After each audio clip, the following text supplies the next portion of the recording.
single mic here that's actually into the floor here. So it's one of those. Yeah. That's going through there. Okay, so this is the one that's going to the floor? Yeah. Okay. So technically that one should be showing up at the back, I think. Yeah, that's just the room audio, so I don't know if that... Yeah. We're plugging in the whole box. Okay.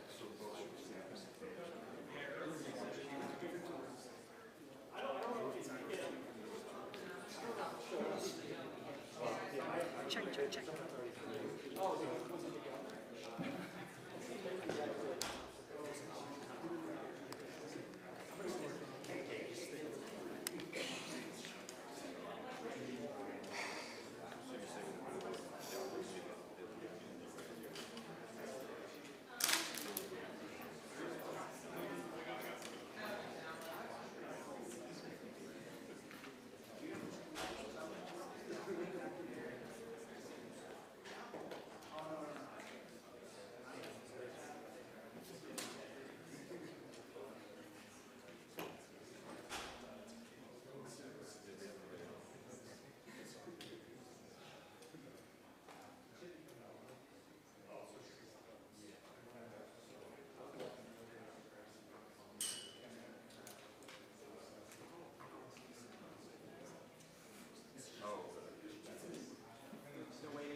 So they're not hearing that. We are hearing it in the room, but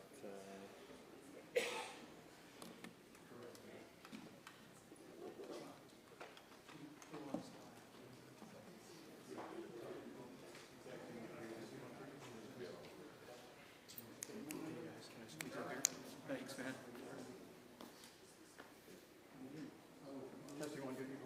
Camera screen.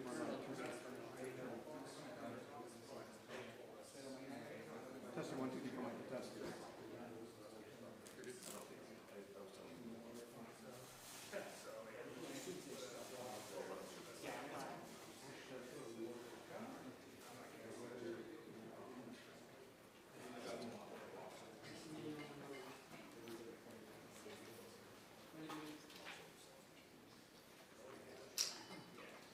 Well, we are waiting for the news conference that is expected to begin very shortly. You can see, of course,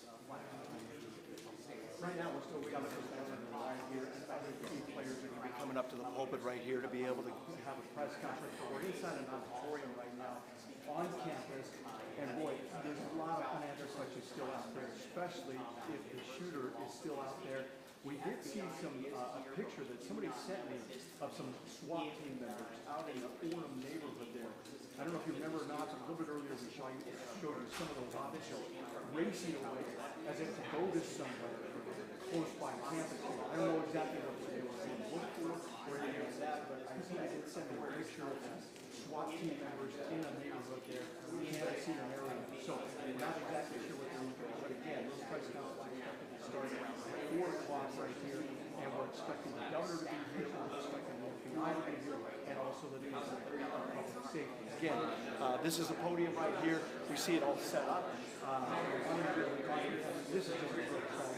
This is not a local story, or even a national story. This is going to be an international story here. So what happened here at UVU today? I did talk to a public affairs individual here on UVU campus. He said that Charlie had about 8 security personnel there with him at that event. They also had several other security personnel from UVU also at that event. And so we're still trying to get details of exactly what's happened there. But they say he told me there's about 1,500 people gathered together at that event, and when this all went down. And So again, we're still trying to find out from the public safety and also the FBI as to what they're going to be looking at. So hoping my press conference is going to be away. Again, we have not seen the governor pull up. We have not seen FBI pull up players in that area. Here on campus, it's completely locked down. We have difficulty security in order to get into this building here, just because they have everything locked down. The doors were locked, and in order to be able to get in, so they're sweeping all the buildings. So it's very clear that maybe they still have not found it, or that they're still making sure that he may not be hiding here on campus. I also saw some video of someone that sent me some video of possibly someone up on the roof. Now again, we're not able to confirm any of that or say what exactly what was, but again, somebody shot some videos, some cell phone video, of somebody up on the roof, and I don't know if that had anything to do with this or not. It appears as though everyone we talked to that was so close to this was unusual. Everyone that saw this happen, nobody saw the shooting. I couldn't interview anybody finding him that actually saw what the gun is. And so there's a lot of questions there as to where he may have been, he or she may have been when those shots were fired. But everybody telling me they heard one shot, and then that's when Charlie went down. And so again, still trying to find out a lot of questions here that we're still trying to get to the bottom of, but we'll keep you posted as soon as we know any more, and as soon as the governor walks in, and we're getting closer to starting this process. Thank you guys. It was very nice, but on the R-15 scratch his chest. So, this is heavily secured. Of course, the governor around him outside of the door, there are hundreds of law enforcement officers, at least in the area of that. Okay. It is very much, Yes, I'll try and find that out, and if I find anything, I'll let you know. so certainly presents its own challenges. Okay. Where we can go, we are in this auditorium where this news conference will take place, and that's where we are limited.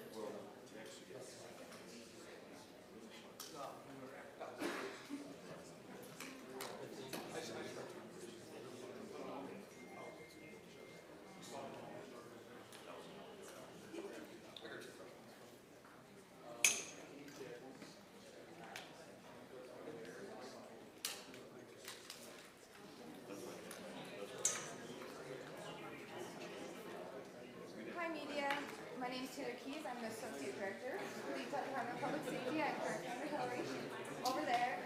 Okay, I'm going to be meeting, but since we're letting the ride live, I'm going to set up my tripod here. And I'm going to start it now. We're going to have Rogan come up every 5 minutes because, we're already late. And let them know what's happening. But they've got meeting groups over in that other building right now. And then they're going to come over here and hopefully start the 9 o'clock.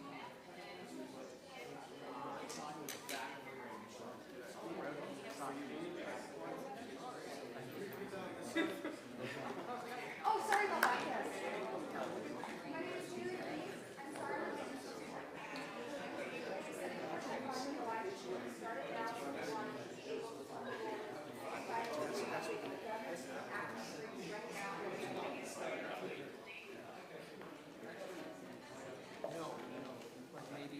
Maybe another 5 minutes. Yeah. 5 minutes to start with road. With Roden, yes, with Roden, with And he's just telling us a time code, or is he? yeah. Oh, okay. Good. That you're thinking that because of the deal or not. And then there's a woman who Let me get this. he is a lieutenant with the Highway Patrol. Yeah. Yep. Anybody else besides he and the governor? All right, and then the Attorney General's office. The FBI. Okay. Very good.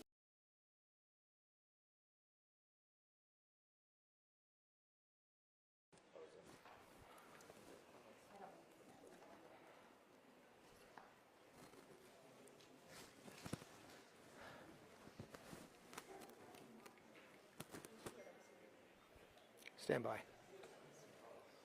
Okay.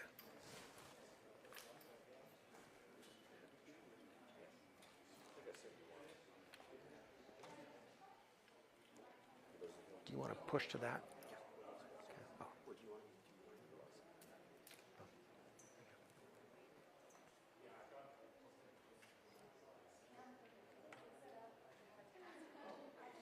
Yeah, we understand that the people who are going to speak are Lieutenant Cameron Roden with the Department of Public Safety, also Governor Cox, a representative of the FBI, and also the DPS Commissioner will be speaking today as well. They're making some last-minute preparations there, so everybody is prepared here at the podium. There are press from all over the state here right now, and we expect with all of those individuals speaking that we'll get the situation related to the investigation, what the FBI is doing to help bring this to some sort of resolution. Has there been a resolution already? What is the status of the investigation? Governor Cox, we understand, is inside the building right now, not in the auditorium, but in the building, getting a briefing on this. And then the DPS commissioner, in terms of the resources that have been galvanized to delve into this as deeply as possible. I mean, just outside this building right now, there are myriad cop cars, fire trucks, paramedics, police dogs. We've seen them as well. Officers in SWAT gear, the long guns, very apparent on campus. All of that is really just outside the door, if you will. So that is a little bit of what we expect to be hearing now. We hope that they're going to be taking some questions, although I can say from my vantage point today, this is the first we've heard sort of an official version of events. So that sometimes conflicts with what witnesses have said and what witnesses have told us. And we've heard those stories over and over again. It was a question about gun violence. And then even before Charlie Kirk could pick up the microphone, according to one witness, the shot rang out. Some saw blood actually on his right neck, and then saw Charlie Kirk slump at that point. Most people did not go to help. There were some who did, at least according to the witness statements. Others tried to beat it out of that quad as quickly as possible, the outdoor space where this event was taking place. And so that's where many people tried to get as quickly as possible away from the source of the gunfire.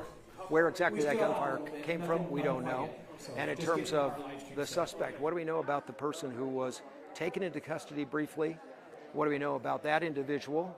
And then what was it that led to that person being released? And then the current suspect right now, is there any information? Is there a description? Is there a profile? Is there a call for video? Those are some of the questions. This is an associate director of the Department of Public Safety right now. I think these are preview remarks, but we should start very quickly now. An update every 5 minutes until the actual press conference starts. Also, if you guys need water, our UVU hosts are kind, and they have brought some because I know it's hot and we're all in one room together.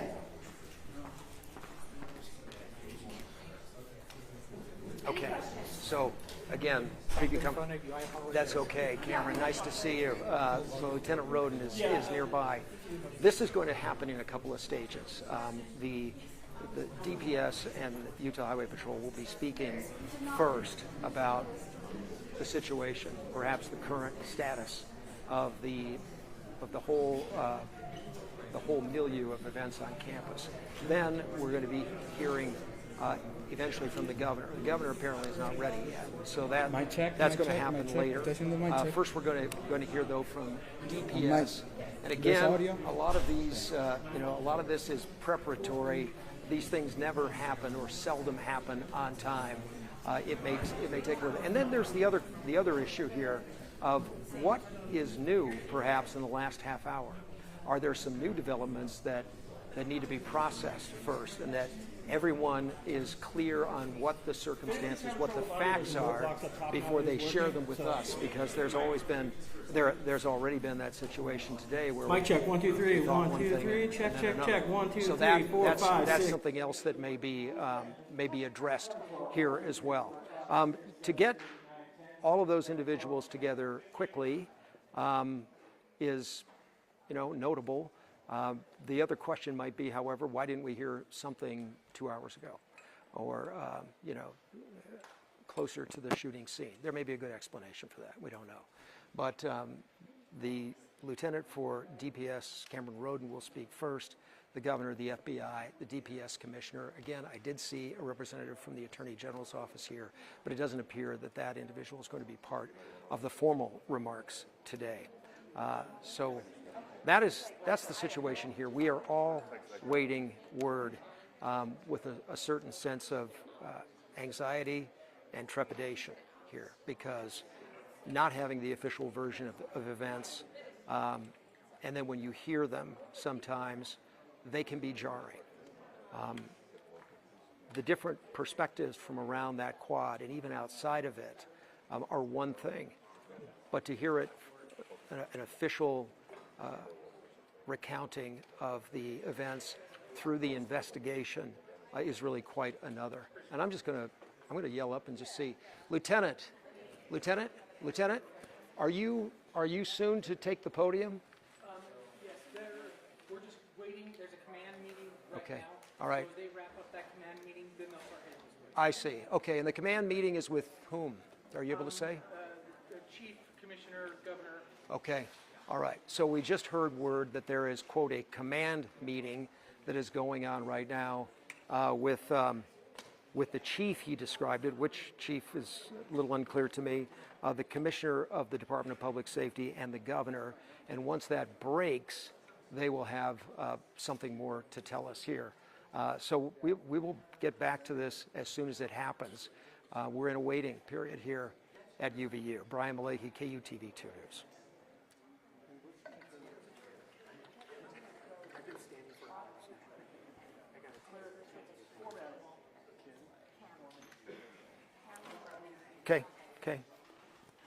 Okay. And are you making statements before they do? No. Okay. So they're just kind of running they're doing a briefing, and then they're just Then they're kind of gonna- running the Okay.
We should have about 2 minutes before they finish that, and then it'll be about a 5-minute walk over here. So about 7 minutes out, maybe slightly more. Okay, now you can tell that to the live, okay? Okay. 3, 2. We should be beginning our briefing on the UVU incident here shortly. That should begin in about 5 to 10 minutes. We're just waiting for individuals involved in this to work their way over to our briefing location. Sorry, say that again, KJ.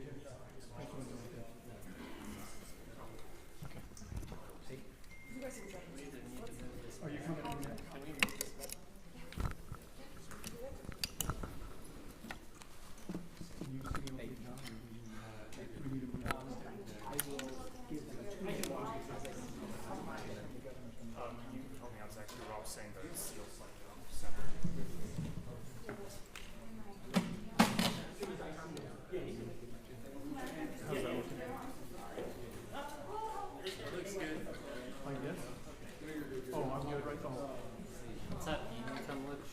skies, please. Look good? Give that a good snap.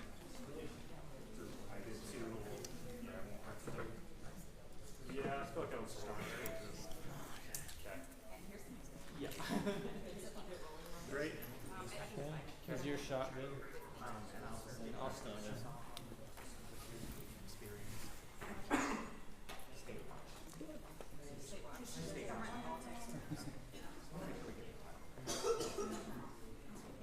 Yeah, that's correct. We're inside an auditorium here on campus right now where a press conference is expected to take place any minute now. We're just got basically about a 7-minute warning that the press conference will be starting here shortly. This is where we'll be happening up here. All the major players, of course, will be here for this press conference. We're expecting the governor to be showing up, along with also the FBI and the Department of Public Safety. So again, this is a case that's going to go international, of course.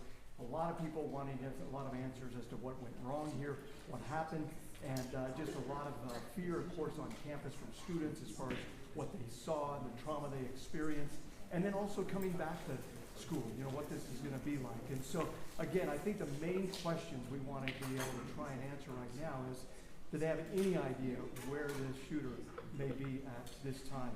Or if they have any indication as to if he's still on campus or not, or what they're finding and those kind of things. Also, as far as the security goes, I did talk to somebody from the UVU Public Affairs Department. They told me that Charlie had about 8 security officers or so, personal security officers with him, and then they also had UVU security officers there. And so, what exactly, you know, obviously from the video that we see of what happened there, they weren't standing necessarily right next to him there, but he was open enough to where somebody could shoot and fire those gunshots. Now, where that gunfire came from is the other big question. Everyone we've been talking to here, nobody seems to have seen an actual gunman or somebody that actually fired that gun and where that shot came from. All they say is that they heard that gunshot go off and then they saw Charlie throw. So again, we're getting video, as you guys have been mentioning there, the station and other things. We're starting to see video merge in of people showing somebody. Just giving about a 2 minutes. Somebody in another location. And so, again, that's all speculation right now, but those are videos that police are going to be looking at. We're hoping to be able to get some answers to from FBI. And again, we're hoping probably within the next 5 minutes or so that this press conference will be starting. We do start to see some people starting to file in here, and so we might be getting something here pretty soon as to when this may start. But we'll go ahead and get it back to you guys, and of course, as soon as this takes place, we'll take it live here, and hopefully we can be able to get some of these answers. Back to you guys.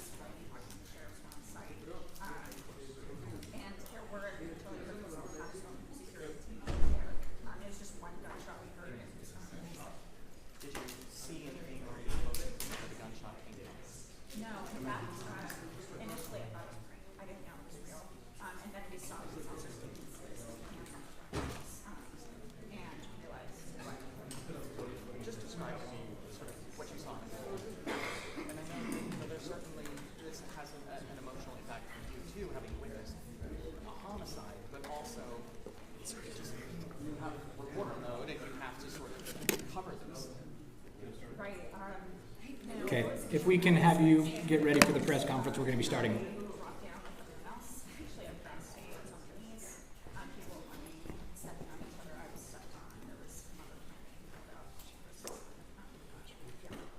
Good afternoon, ladies and gentlemen. Thank you for being here.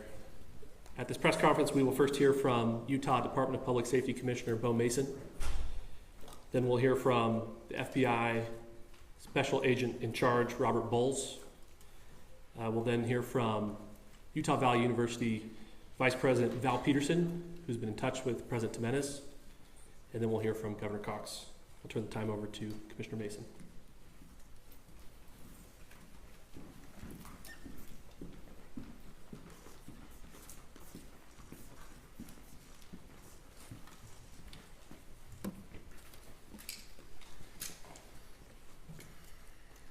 Hello, everyone.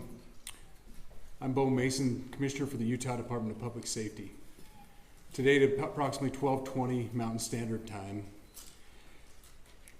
political influencer Charlie Kirk was shot in an event at the Utah Valley University. He was taken by private vehicle to Timpanogos Hospital, where he later passed. The Utah Department of Public Safety will be co-leading this criminal investigation to find this killer, along with the Federal Bureau of Investigation. We are working in unison with the County Sheriff's Office, the local police department, and the University Police Department, all of which have been very cooperative and fully engaged in this process. Shortly after the shooting, we did have a suspect in custody, George Zinn, but he was released from custody after we identified that he did not match the shooting suspect and was not an accurate person of interest. However, he has been booked into the county jail by Utah Valley University Police Department for obstruction of justice. We do still have an active investigation for the person of interest. This incident occurred with a large crowd around. There was one shot fired and one victim. While the suspect is at large, we believe this was a targeted attack towards one individual. This is a tragic moment in our state and in our country. As we heal, we encourage everyone who is struggling with news of the incident to call 988, our state mental health crisis line. In addition to that, our partners with the FBI will also be discussing other ways we can communicate through the public for tips and other information. Thank you. Good afternoon. On behalf of the FBI, we extend our sincerest condolences to the family and friends of Charlie Kirk. Our thoughts are also with the people who witnessed this traumatic event. We know that what you experienced was very difficult. Our thoughts are with you as well. As soon as we heard about the shooting, special agents and personnel from the Salt Lake field office responded immediately. We have full resources devoted to this investigation, including tactical, operational, investigative, and intelligence. To be clear, the FBI will fully support and co-lead this investigation alongside with our partners.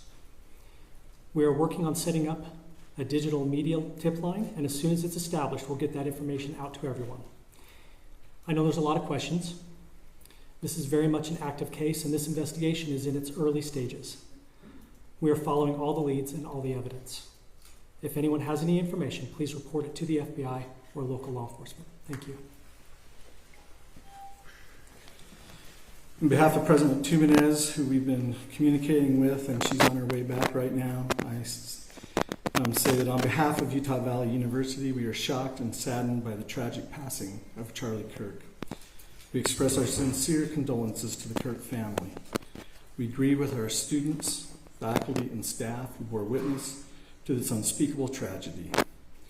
He was invited by the student group Turning Point USA to speak on our campus. We firmly believe that UVU is a place to share ideas and to debate openly and respectfully. Any attempt to infringe on those rights has no place here. We do not condone any form of violence at UVU and seek to make our campus a safe place for all.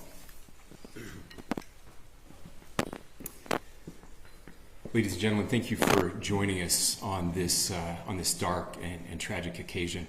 I want to thank our law enforcement officers who are leading this investigation, starting with Chief Long and his response here with the UVU Police Department.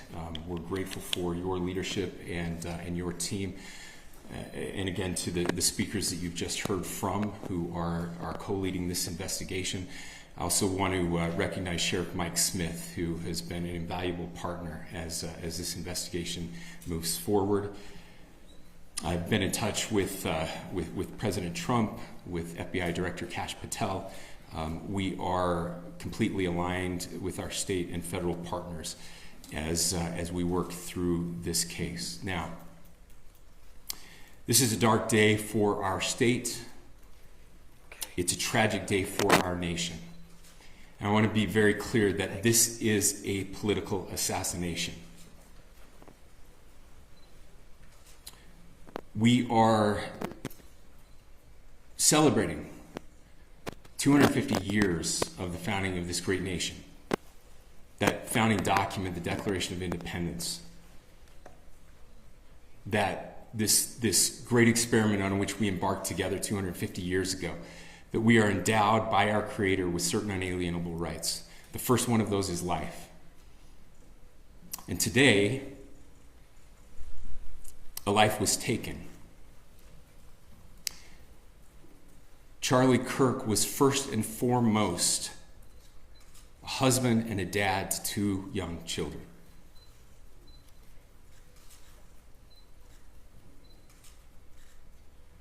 He was also very much politically involved, and that's why he was here on campus. Charlie believed in the power of free speech and debate to shape ideas and to persuade people. Historically, our university campuses in this nation and here in the state of Utah have been the place where truth and ideas are formulated and debated. And that's what he does. He comes on college campuses and he debates. That is foundational to the formation of our country, to our most basic constitutional rights. And when someone takes the life of a person because of their ideas or their ideals, then that very constitutional foundation is threatened. Now, we have a person of interest in custody. The investigation is ongoing. But I want to make it crystal clear right now, to whoever did this, we will find you. We will try you. And we will hold you accountable to the furthest extent of the law. And I just want to remind people that we still have the death penalty here in the state of Utah.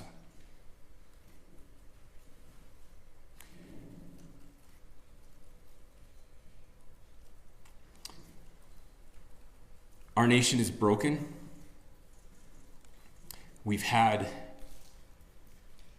political assassinations recently in Minnesota.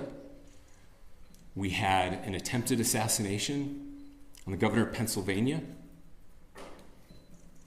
And we had an attempted assassination on a presidential candidate and former president of the United States, and now current president of the United States.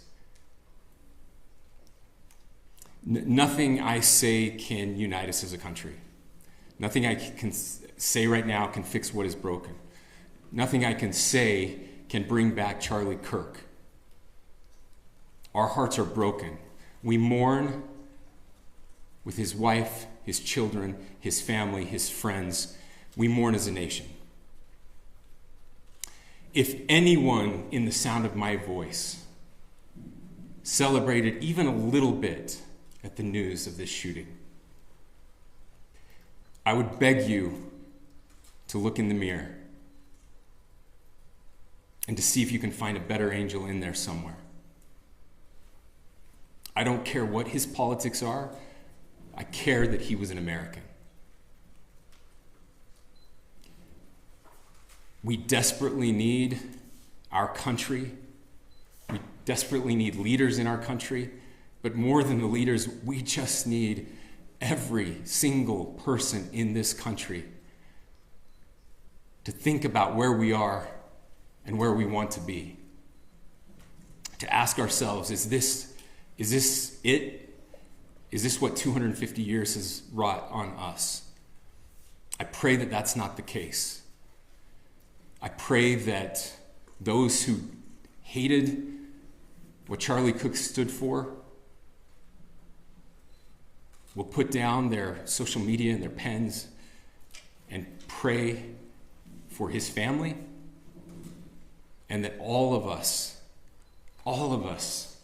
will try to find a way to stop hating our fellow Americans. With that, we're happy to take a few questions. The FBI director is posting that a suspect is in custody. I would just like clarification. Do you or do you not have a suspected shooter in custody? We have a person of interest in custody that is being interviewed right now. That is not George Zinn. That is not George Zinn. That is correct. Are you still searching or looking for another shooter or anybody else related to this? Yes, we are actively looking for anyone and everyone who has any possible information relating to this shooting. Can you tell us details about the suspect being taken into custody? Where, how long ago? We cannot at this point, but we will get you that information when we can. Is there believed to be a second individual involved in the shooting?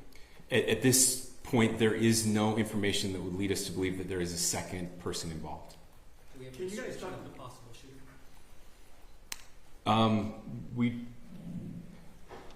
Do you want to talk about what we know there? Yeah. The only information we have on the suspect, the possible shooter, is taken from closed circuit TV here on campus. We do have that. We're analyzing it, but it is security camera footage, so you can kind of guess what the quality of that is. But we do know dressed in all dark clothing, but we don't have a much better description other than that. Where do you think the shot came from? The shot came from here on campus, from a location at a third, potentially from a roof. Yes, a longer distance shot from a roof. So to clarify, with the security camera footage you have and the person of interest that's in custody, does that match up? That's what we're trying to decipher right now. So did FBI or DHS have anything on the threat board this morning? I can't speak. I'll just say that the investigation's ongoing, and as soon as we have further information, we will be sure to release it. Any indications of foreign intelligence involvement? As of now, I can't comment on any of that. Thank you. Can you talk a little about the security of the event itself? Who was there security-wise, and what happens on these kind of events? So my name is Jeff Long. I'm the police chief here at UVU, and I'll tell you right now, we are devastated. We're a small police department. We have a very large campus. We have over 40,000 students, and we love our students. We love our visitors, and we're devastated by what happened today. This is the police chief's nightmare. I'm very saddened for the Kirk family. I know his wife and parents found out about this. Obviously he's away from home. He's here in Utah. They find out by a police officer that visits their home. That's tragic. Nobody wants that. But I can tell you about our venue today. This was an open venue. This was outside. We did have 6 officers working that event. We had probably over 3,000 people that were in attendance. It sat down in kind of a bowl area here on the central campus. We have a waterfall area. And so he was kind of in a lower area, surrounded by buildings.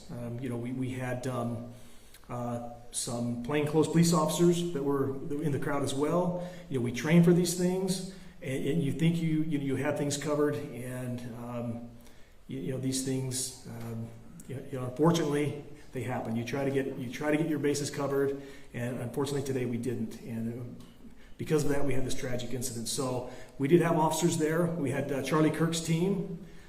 He has a security team that travels with him, and they were here with him when he was shot. Was the gun recovered? I'm sorry, see? Was the weapon recovered? At this point, I can't disclose that. Who made the arrest? There was a question being asked about mass shooting. Was that person apprehended, and do you know who asked that question? Say the question again. I don't know if I understand what you're saying. When Charlie Kirk was shot, he was answering a question about mass shootings specifically.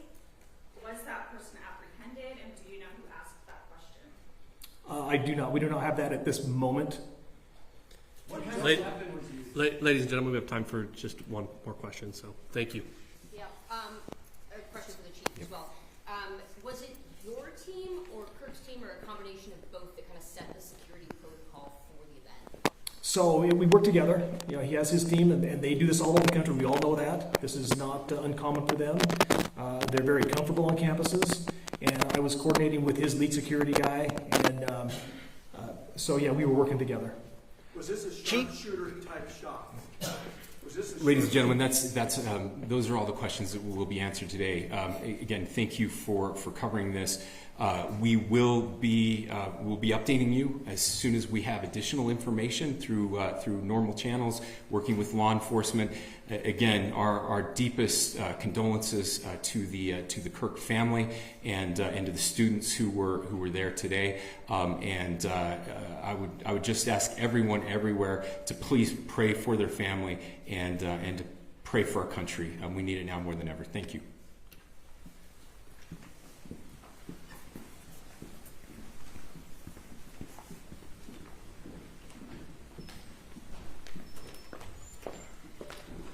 To our media partners, we will be sending a release out with updates through one channel of information, whether it's DPS or FBI. So please make sure that you fill out the Google form with updates specific to this incident. Thank you.